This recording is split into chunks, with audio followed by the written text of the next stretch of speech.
Everyone, welcome to the Running with Heart podcast. Hope you've had an awesome, active week. I'm Andrew Neville, and I'm currently doing mission 231, preparing myself to run 231 kilometres for the Heart Foundation out in the Northern Territory in May 2022. It's getting closer and closer. I think we're around 31 weeks away. 231 kilometres on the Larapinta Trail in the West McDonnell Ranges, all part of the Sonder Monster and the West Max Running Festival. And as I said, it's all Running with Heart for the Heart Foundation, aiming to raise $23,100. And the exciting news is, and the good news is, that the kilometre dedications are now available to purchase. We'll have more details on that later in the show. As we've been doing for the last few weeks, I'm revisiting my running journal from the preparation for the New York Marathon in 2013. New York Marathon is on in a few weeks, and they're celebrating their 50th anniversary. And I thought it was a timely opportunity for me to open up my journal and share the preparation for the event that I was so fortunate enough to do back in 2013 for the Heart Foundation. To look at the training that went into it, the fundraising, as I enter this journey or continue this journey I'm currently on for Mission 231 with the training and the fundraising. And it's very, in a way, it's similar to New York. New York was the marathon, the 42.2 kilometer distance. And at the time when I started preparing for New York, I'd only ever run the marathon once. And so it still was relatively new to me. And as is ultra running at the moment as I prepare for the Sonder Monster, the 231 kilometres. The furthest I've run in any one go is 84 kilometres. So I'm learning. I'm learning what works in training, what doesn't, and I'll touch on that a bit later when I look at my week that's just been. So yeah, I thought it was a timely chance to look back and share my journey of New York. So we'll continue on. We're in December in 2012. And so the New York Marathon's still just under 12 months away. Wednesday, the 12th of December, 2012. Alarming news this morning that Nana was back in hospital.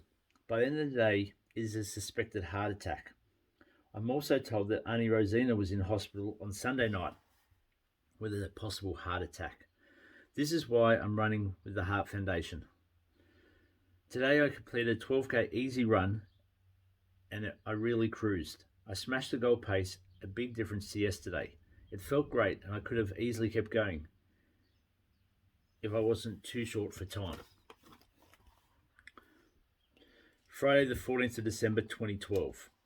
So tired when the alarm went off just after 4 a.m. So dark. I repeated the quote to myself straight away.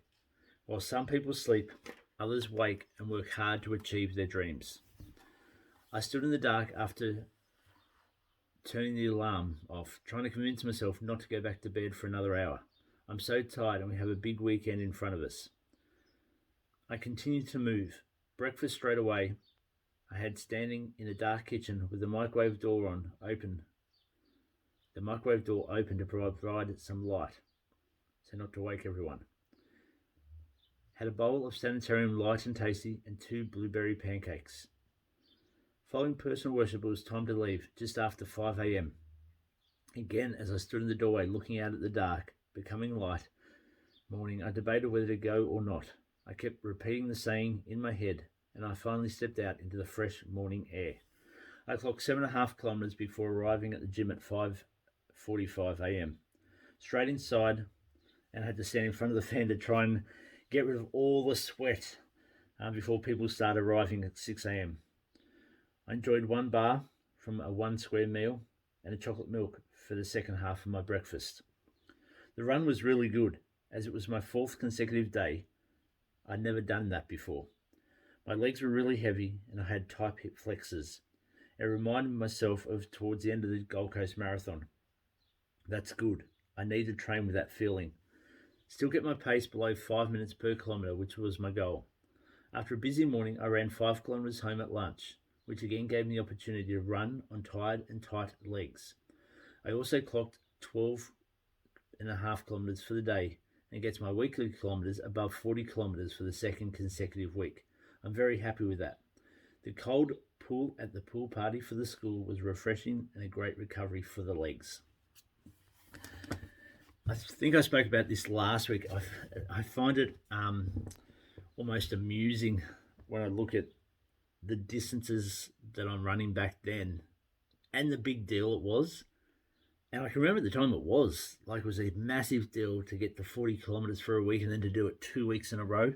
But to make the comment then about running 4 consecutive days, and they're only small distances I've done in those 4 days, but it's a great example of the running journey.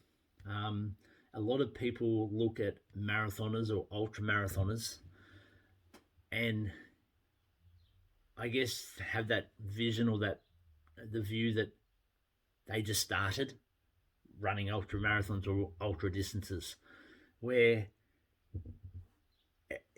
as the saying goes, you've got to crawl before you walk, you've got to walk before you run.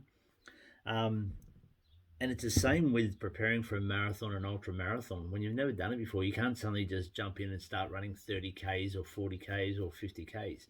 You do have to start out small, and it's only when I get to the stage I'm at now when I guess as what I would probably class as like a 20K run now, I'd probably class as a short run, where back then it was 5K. So I guess it's all relevant, or relative is probably a better way to put it, all relative. But yeah, I remember it being such a big deal to try and get to 40 Ks for a week of training, where when you're training for an ultra, you run 40 Ks during your training. So yeah, interesting. Tuesday the 18th of December 2012. I received a phone call today from the Springfield Charity Fund that I sent a letter to last week. They informed me that they're writing out a check to the Heart Foundation for $2,000. Wow. I was almost speechless. Truly honoured and humbled. A great boost for the fundraising before Christmas. $2,000 will be of a huge benefit for the Heart Foundation. When I think of the donation throughout the day, I start to feel a bit of pressure. I've run a marathon before and it was tough. But now someone has put forward $2,000 and it's like they're saying, this is how much we believe in you and your cause and your ability to get the job done. It's a huge honour. The jelly bean guessing competition finished yesterday. It raised $89 for the Heart Foundation. There were 656 jelly beans in it. The winner guessed 650. Friday the 21st of December 2012. A huge day in terms of fundraising. The $2,000 check arrived from Springvale. I'm hugely honoured. A great boost right before the end of the year. With the raffle ending yesterday as well, I was able to finalise the banking and have raised just over $2,700 going into the Christmas break. Also, I got to speak to Shane at the pool, and their insurance company has approved the insurance to hold a duathlon. Now to organise it in less than a month. It's always great when you have a great fundraising day. There's times when you set out with the fundraising, you set your target, and you believe it's achievable and doable, and then you always seem to go through a period where not much fundraising happens, and so you start to question, have you set the goal too high? What are you doing wrong? Are you letting down the Heart Foundation or the charity that you've chosen? In my case, the Heart Foundation.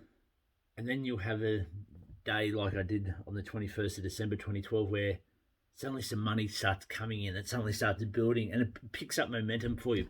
Instills a bit of confidence back into yourself, because you do start to lose confidence, thinking, I'm on the wrong path, I'm doing it wrong, I'm failing for the Heart Foundation. So yeah, you got to take it like life, like a lot of things, work, everything. You got to take like a run. You got to take the good with the bad. As I lead into Christmas too, struggling with tiredness, my alarm went off at 5 a.m. and I considered staying in bed for another 45 minutes. I'd planned to combine a 5 kilometre easy run with my 6 by 800 metre speed session, but boy, I didn't feel like it. I repeated my quote again and got dressed. That's the quote that while some people sleep, others wake and work hard to achieve their dreams. Still not feeling like going, I stepped outside and began running. Then I was fine. A great time of day to run. I ran my 5 kilometres and then 5 by 800 metres at the Oval. Really pleased with my times. My fifth was my quickest at 2:48. I headed home dripping sweat and made it to PT on time. 11 kilometres in total this morning. Very happy. And it's all about when I make the commitment to the Heart Foundation or to a cause, to a mission, to an event, especially for the Heart Foundation, you've got to put the tiredness aside. Yes, you've got to listen to your body, but you've got to put the tiredness aside and you've got to do the things you don't feel like doing. It's so easy to skip a session and go, not today, I'll do it another day, I'll put it off. You're running for more than yourself when you sign up for a mission, for a challenge, for a charity, and you've got to put them first. You've got to make sure that you're putting in the effort to be your possible best when the event comes around. Friday the 28th of December 2012. In Orange at the moment after celebrating Christmas with my side of the family yesterday. I got up and went for a 3 kilometre run. It was tough. My first run in over a week. I was surprised how sluggish the body felt. It was only a short run, but the longer I went, the better I felt running. It was a good run to dust off the cobwebs. Usually I don't run at all during my Christmas break. I use the entire time to let the body recharge itself for the 12 months ahead. But when I look at my training diary, I've had my 2 weeks downtime, so it's back into it. With the Orange Marathon just over 8 weeks away, I can't afford to have another 10 days of not running. My last long run was on the 9th of December, 23 kilometres. From the 14th of December, I've only done the 11 kilometres on the 20th and a 2.4 kilometre on the 19th. So really, I've had 2 weeks off up until yesterday. I wasn't going overboard in the next week, but look at getting my kilometres up. I want to get at least a 36 to 37 kilometre run in before 3 weeks out from the marathon. That would be by the 3rd of February. So again, yeah, usually with running my personal training business, and especially back then, I remember this, like, I don't often take holidays from it or days off, so you'd get through to Christmas and you'd have that week off and you try and do nothing for the week to let the body recharge.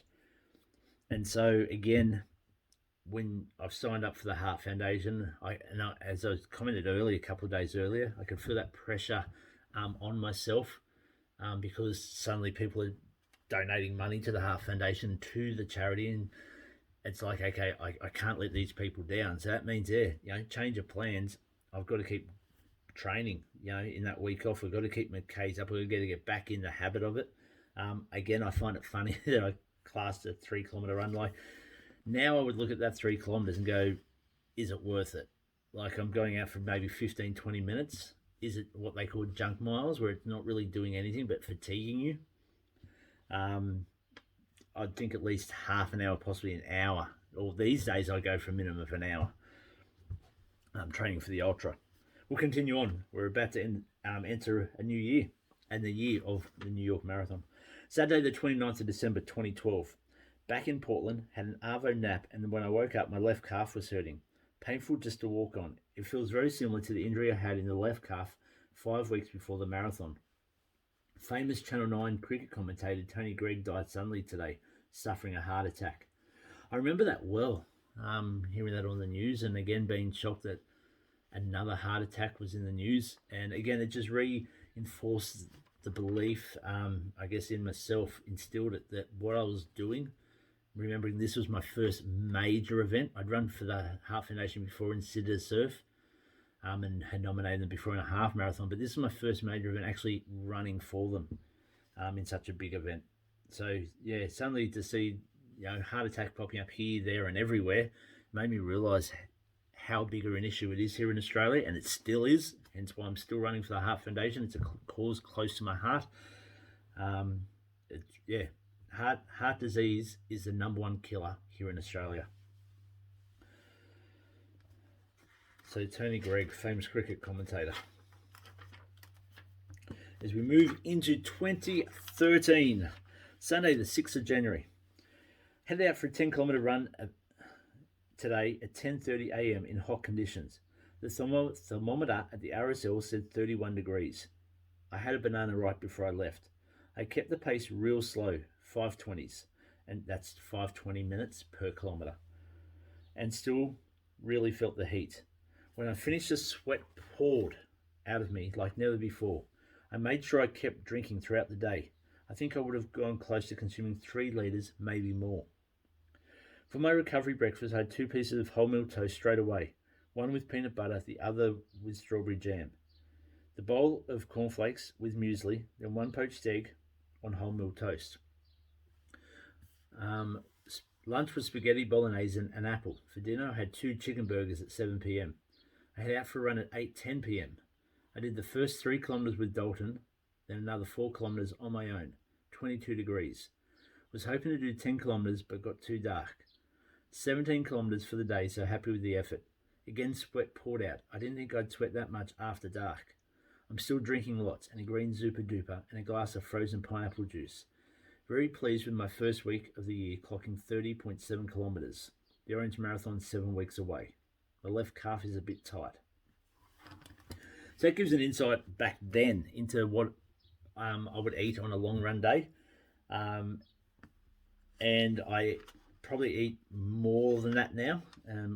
We'll share that in one of the podcasts, maybe what I'm looking at eating, and it's something I'm working on at the moment because I feel like I'm not getting enough fuel, and it's like a car. If you don't put fuel in it, it's hard to operate to your full ability. So I've got to make sure I get the fueling right.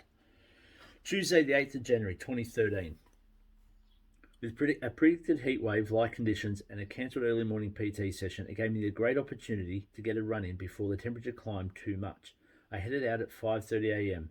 and it felt pretty warm, not far into the run. Today I was trying a new workout, a 5 kilometre warm up at 5:20 pace, a 5 kilometre tempo at 4:35 pace, and a 5 kilometre cool down back at 5:20 pace. So that's again the time per kilometre. Really pleased with my run, beating my goal pace on each section. Particularly happy with the 5 kilometre tempo in the middle. Straight after the run, I put on my new compression socks. Breakfast was 2 slices of wholemeal toast, peanut butter and strawberry jam, cornflakes and muesli, poached eggs on toast, and an up and go Energize. Then a shower. At the gym an hour later, I had a yellow Powerade over 90 minutes. Tuna and salad sandwich for lunch. So that run I did back then, so we're talking 8th of January 2013. Similar to what I've done recently in the last couple of weeks with my ultra training, but again now on a bigger scale. So the warm up then was 5 kilometers. 2 weeks ago I did 40 minutes, so I would have covered maybe 6-7 kilometers in that time. Then a 5 kilometer tempo was back in 2013. The other week, in the middle section, I think it was 3 by 12 minute tempos, which probably equating to around 7 to 9 kilometers with recoveries in the middle. And then that cool down was 5 kilometers back then. The other week, my cool down was again around 20-30 minutes, so probably similar to the 5Ks. So yeah, interesting how it develops over time. Very interesting. And again, it's all just building on it. It's building the distance up and the time on feet. Friday the 18th of January 2013. Here the quote is again. While some people sleep, others wake and work hard to achieve their success. Missing yesterday's run meant that I couldn't miss today's hill session. The temperature is tipped to reach 36 degrees, which rules out any midday run. So it left one alternative for me. My alarm went off at 4:10 a.m. Breakfast straight away to give it a chance to digest. Cornflakes and muesli, 2 slices of toast. At 5 a.m. I head out into the dark. Already, all still, warm morning. It had been a hot night. The stars were still in the sky. As I ran under the streetlights, I wished I was brave enough to run out of town at this time of day. Running through the darkened country underneath the stars would be spectacular, an incredible sight.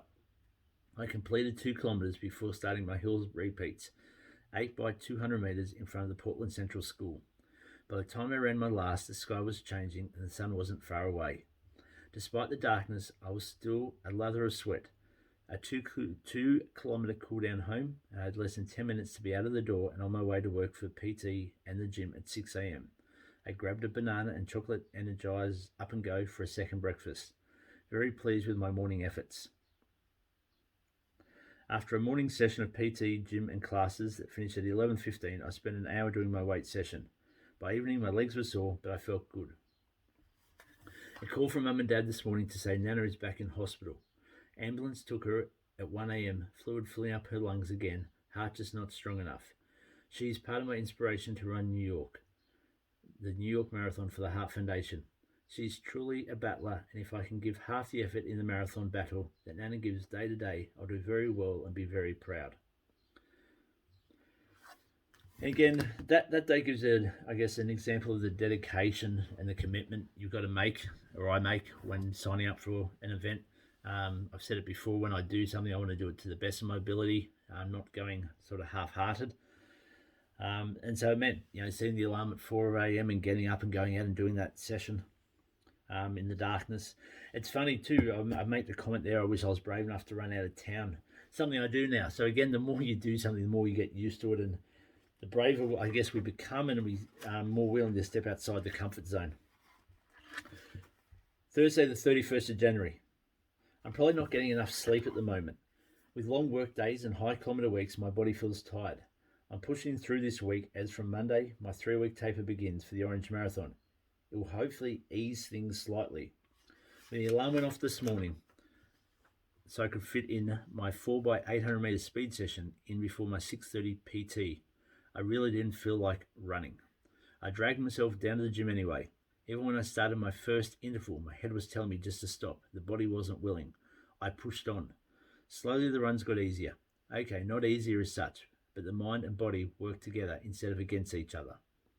It felt good to run the last one, knowing I had completed the session on a morning when I really didn't feel like it. My mind is already thinking forward to Sunday, where I have my longest training run ever planned, 36 kilometres, 3 weeks out from the Orange Marathon and 9 months from New York. So again, the body's tired, easy to take the option to go back to bed and not do anything, but you can't. You've got to get out there, you've got to do it if you're going to perform your best.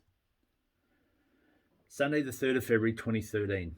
When the alarm sounded at 5 a.m, I questioned why I'd set it so early on a Sunday. I resisted the urge to stay in bed and just cuddle Monique and go back to sleep. I had breakfast of Sports Plus, a slice of raisin toast and strawberry jam, a banana and perhaps 100 ml red Gatorade.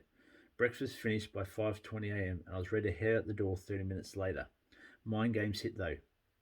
Go back to bed, run later in the day, get out there and get it done.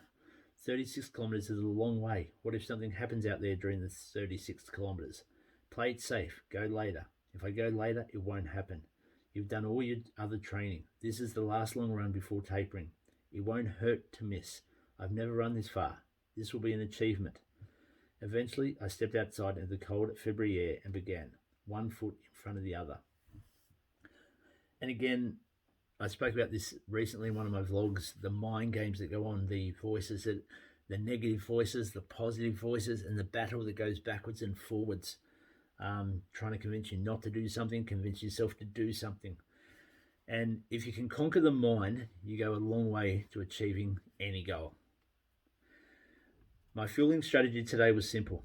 The goal was to avoid hitting the wall like last week. This is my final serious long run before the Orange Marathon in 3 weeks, my last chance to get fueling right. I worked on 2 jelly beans every half hour and then 1 gel every other half hour. I'd have a few sips of water with the gel and then a few sips of Powerade whenever I felt thirsty. I had 4 gels over the course of the 3 hours 10 minute run. They ended up being taken at 1 hour, 1 hour 45, 2.5 hours and 2 hours 50. And I felt good the entire run. So different to last week when I was 1 gel short. I probably could have got away with not having the gel at 2 hours 50, but I wasn't going to risk ruining such a good run by hitting the wall in the last 2 kilometres. I've done that before, many a time since then.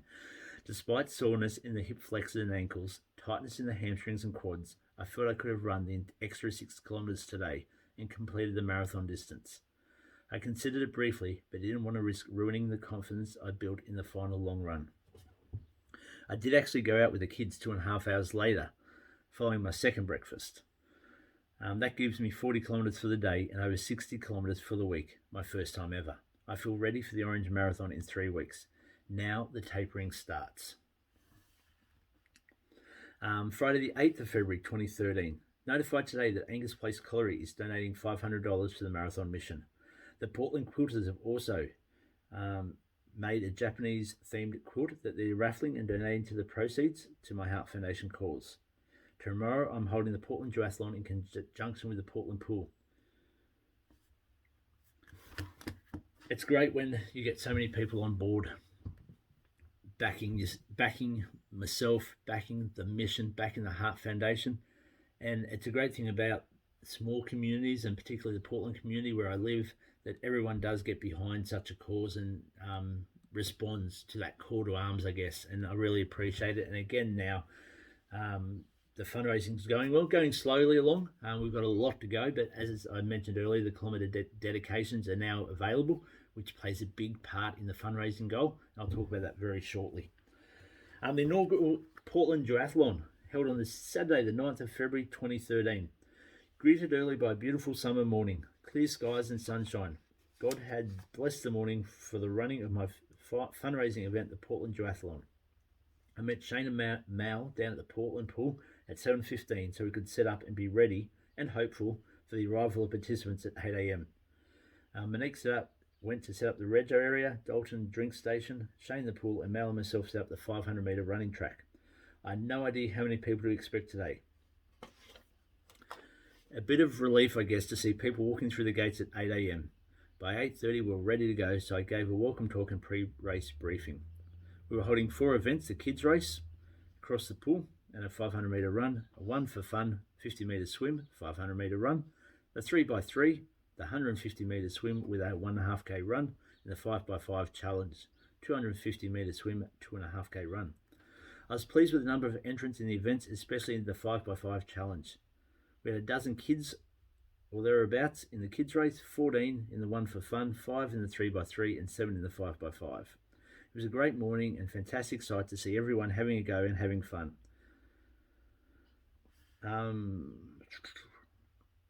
The morning was a huge success, raising $550 for my marathon mission for the Heart Foundation. This included a $100 donation from the Portland pool. Everyone loved the event and the concept of it, the swim and run legs. Already people want it to become an annual event. It's very satisfying holding a fundraising event like this. 1, it's successful in raising $550 for the Heart Foundation. 2, it gives locals the opportunity to participate in a race in their hometown where perhaps they wouldn't travel to go to it. 3, it got people from all ages exercising and having fun. My fundraising total has now topped $4,000. When I woke up this morning and looked at myself in the mirror, seeing how tired I looked, I thought to myself, there is no way I can get up early tomorrow morning and do a 24-kilometre run and then get through another busy week. However, you see the support you're given at fundraising events like today, and it's what gets you up on those tough early mornings. Because in the big picture, I'm running for all these people who are supporting me. When I run New York, it's not just for me, it's for the Heart Foundation, it's for family and friends who have or know someone who has or had heart disease. It's for everyone who has donated and supported my mission, no matter the size of the contribution. I'm running for the people of Portland, trying to inspire them in a small way. The far-reaching effect of my run is endless. Already, the Running with Heart mission has been worthwhile. The opportunity we provided today to people to participate in a duathlon was fantastic. We've made an impact on their lives, hopefully through an experience they'll never forget. I pray that all my fundraising activities can have that effect. I don't want activities that just raise money. I want the opportunity to offer a new experience to people, offer a glimpse of what can be, educate and change their ways and their way of thinking, a chance to leave a positive footprint in their lives. Today, I hope, was the beginning of bigger and better things. And I've probably summed up pretty well there. It's the support you get from the locals, from your family, from your friends, from the community that inspire you to do the tough runs, the tough days, knowing that everyone's got your back basically. And on those days where you don't feel like running and it'd be easy to go, yeah, I'll leave it, it gets you out the door. And I guess it works two ways. Hopefully we're bettering each other in that scenario. Thursday the 21st of February 2013. My tapering is almost done. I ran 8 kilometres on Monday with a client and then a light hill session yesterday with a client. That ticks off my 2 easy runs leading into this week's marathon. Very pleased with my preparation. I feel very relaxed. I do keep telling myself though, what's the point in worrying about Orange when I have to deal with New York later in the year? Usually I feel a bit agitated during tapering, sort of itching for a hard run, but so far it's been good. A bit frustrated this week that I've had time where I could have fitted some weights in, but unfortunately don't do weights a week before a race. The other week when I needed to do them, time was always an issue. Monique rightly pointed out that it's because I'm not doing runs this week that I have the time. Tapering. That's where we're going to leave the journal there for this week. Tapering, as you cut back the mileage and the intensity leading into a marathon, is always a time when you start to get agitated. And that ending there ties in nicely to this week. So this week in training was a recovery week. I had my Pfizer vaccine last Sunday. I was sick from a couple of days for it, but had already planned the recovery week just to let the body freshen up a bit. And so my plan was this week was to walk or hike instead of run.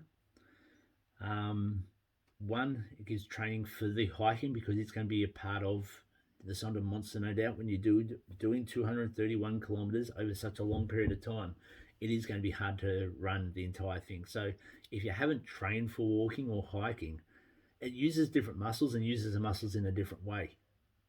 And so you've got to have them prepared for that.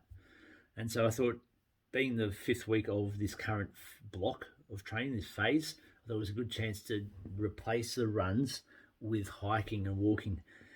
But boy, it's been like a taper week. I found it so hard mentally just to get my head around it that not to run. You know, there was a day there where I felt like running. I think that was Friday, Thursday, maybe. Really felt like running, and I thought, no, you got to taper. Not you got to taper. You got to walk. You got to hike, because if you keep running, when you're meant to walk now, you're never going to practice the walking. So in my head, I've got to get it into my head that it's okay to spend a week of walking. It's not going to affect my fitness a great deal. I'm not going to lose everything I've done with my running up to date. In fact, it's probably going to make it better because it's going to freshen the body. It's going to train the muscles better, give them that chance of recovery as well. So when I return to running this week, I'm fresh and ready to go. But yeah, the last week, I wrote a blog on it if you want to check it out on my fundraising page. I'll put the link in the show notes as always. But yeah, I wrote a blog about it, how hard it's been mentally this week to actually slow down and do the recovery. So I'm fresher going to the next phase of the program. It would have been just so much easier to just go out the door and run and run and run. So yeah, the week was spent with a couple of walks. I didn't do anything yesterday on Sunday. We had a day around the yard yesterday, and that was enough. So missed that side of the training, but did a couple of walks on Saturday, and then rest day Friday. Did a weight session, which was really good to get my weights in because that had been hard fitting in time wise, and so got to make sure I do that. Stretching was really good this week. Spent some time visualizing being out on the trail of the Larapinta and what it will feel like and how I'll respond to different situations.